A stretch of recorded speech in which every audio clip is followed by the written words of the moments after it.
ஜனவரி 27 விசுவாசத்திற்கு தூண். திருச்சபை கூடுகையை சிலரைப் போல் நாம் விட்டுவிடாமல் ஒருவருக்கொருவர் ஊக்கமூட்டுவோம். எபிரேயர் 10:25.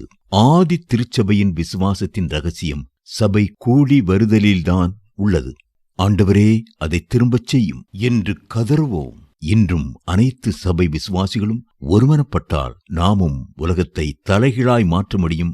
இல்லை, தலைகீழ் உலகத்தை நேராக்க முடியும். தூயோர் கூடி வருதல் விசுவாசத்துக்கு ஊன்றுகோலாயிருக்கிறது. தனிப்பட்ட விசுவாசம் கூட்டு வாழ்க்கை விசுவாசத்தை உருவாக்க அவசியம். அப்படியே கூட்டு வாழ்க்கை விசுவாசம் தனிப்பட்ட விசுவாசத்தை பலப்படுத்துவதற்கு அவசியம். நாம் கூடி வருகையில் அனைவரது விசுவாசமும் ஒருங்கிணைவதால் கடவுள் அதை பெருக பண்ணுகிறார். இப்படிப்பட்ட விசுவாசத்தில் சபை வளரும் போது அதன் அங்கத்தினர்களும் பெருகுவர். சபைகள் விசுவாசத்தில் உறுதிப்பட்டு நாளுக்கு நாள் எண்ணிக்கையில் பெருகின என ஆரம்ப காலத்தை குறித்து வாசிக்கிறோம். அப்போஸ்தலர் நடபடிகள் 16:5. தரமும் கூட வேண்டும், அளவும் பெருக வேண்டும். இதுவே சமநிலையான சபை வளர்ச்சியாகும். பரிசுத்தவான்கள் கூடி வரும்போது இன்னொரு முக்கிய காரியம் ஒருவருக்கொருவர் உதவி செய்தலாகும். குறிப்பாக விசுவாசத்தில் பலம் குன்றியவன் பலம் பெற்றுக் கொள்கிறான். ரோமர் 14:1-3. ஆபத்தில் உதவவே சகோதரன் பிறந்திருக்கிறான். நீதிமொழிகள் 17:17. சபைக்கு சபை கருத்து வேறுபாடுகள் இருக்கலாம்.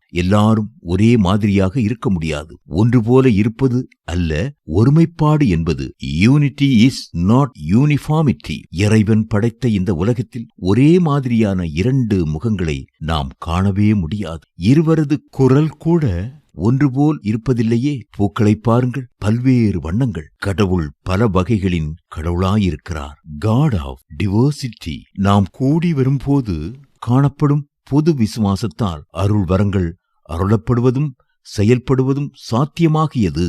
இது ஒரு முக்கியமான ஆசீர்வாதமாகும். எனினும் கடவுள் ஒவ்வொருவருக்கும் கொடுத்திருக்கும் விசுவாசத்தின் அளவை நன்கு அறிந்து அதற்குள் வரங்களை செயல்படுத்த வேண்டும். மேலும் நாம் கூடி வருகையில் கடவுளுக்கு நற்கனி கொடுக்கும் திருப்பணியாளரின் விசுவாசத்திலிருந்து பயனுள்ள படிப்பினைகளை பெற்றுக் கொள்கிறோம். ஆனால் எவராயிருந்தாலும் ஒரே ஊழியனின் விசுவாசத்தை பின்பற்றுவது ஆபத்து. திருவசனத்தை உங்களுக்கு போதித்து உங்களை நடத்தினவர்களை நீங்கள் நினைத்து அவருடைய நடக்கையின் முடிவை நன்றாய் சிந்தித்து அவர்களுடைய விசுவாசத்தை பின்பற்றுங்கள். எபிரேயர் 13:7.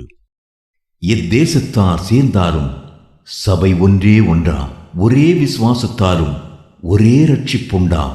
ஒரே தெய்வீக நாமம் சபையை இணைக்கும்.